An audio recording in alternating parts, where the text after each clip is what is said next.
Kabut pagi belum sepenuhnya sirna.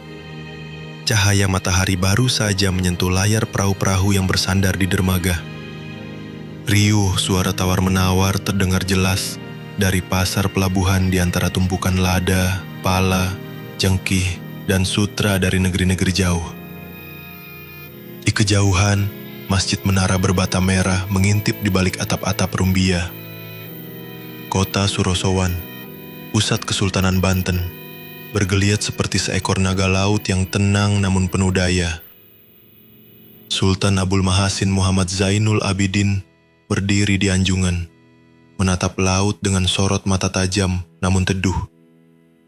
Di balik sorban dan jubah putihnya, tersimpan beban besar seorang pemimpin negeri yang berada di persimpangan zaman. "Baginda," ujar Patih Jakasura sembari menunduk. "Utusan dari Batavia kembali datang. Mereka membawa surat dari Gubernur Jenderal." Zainul Abidin tidak langsung menjawab.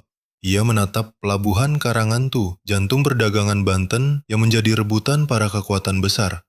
"Surat atau ancaman?" tanyanya lirih. Malam menjelang. Di dalam pendopo Surosowan, pertemuan rahasia digelar. Api obor berkedip-kedip di antara tiang kayu jati. Suara jangkrik menyusup pelan di antara ketegangan yang menyelimuti ruangan. Gubernur Jenderal menuntut hak eksklusif atas ekspor lada, ucap Tumenggung Wiranata. Sebagai imbalannya, POC menjanjikan dukungan militer untuk menjaga wilayah dari serangan Mataram atau komplotan bajak laut Bugis. Beberapa bangsawan tampak tergoda, tapi Sultan Zainul Abidin menepuk meja. "Jika kamu beli satu ruas, mereka akan minta seluruh tubuh," tegasnya. "POC bukan sekutu. Mereka penjajah bersarung niaga." Syekh Yusuf dari Tanara, ulama karismatik, mengangguk setuju. "Negeri ini dibangun atas dasar tauhid dan kemerdekaan. Lada bisa dibeli, tapi harga diri tidak." Namun benih pengkhianatan telah ditanam. VOC diam-diam menyuap dua bangsawan istana, Tumenggung Kertanegara dan Raden Purbaya. Mereka memberikan peta pelabuhan dan logistik armada Laut Banten. Tak lama, rumor menyebar. Sultan dianggap terlalu keras kepala, menyebabkan pendapatan negara menurun. Sebagian rakyat mulai goyah. Keesokan harinya, Sultan berjalan ke pasar. Pedagang ikan, petani padi, penenun kain, semua berkumpul.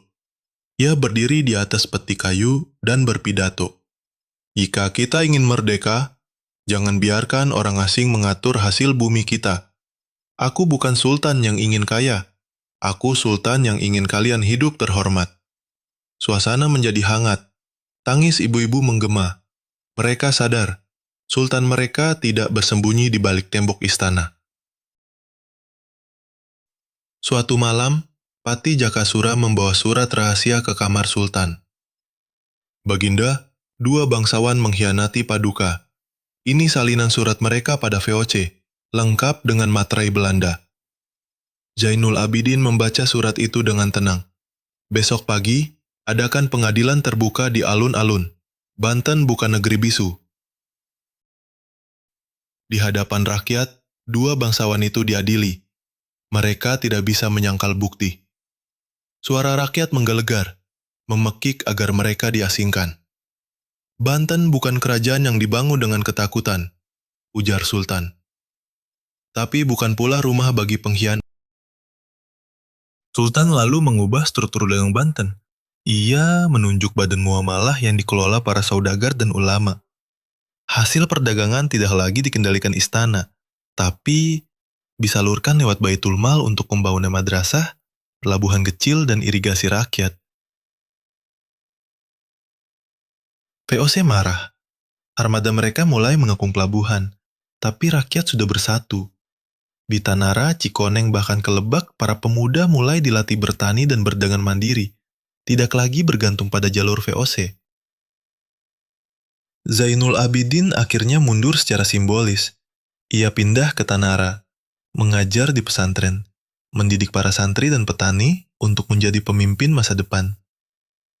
Ia wafat dalam kesederhanaan, tapi jejaknya abadi.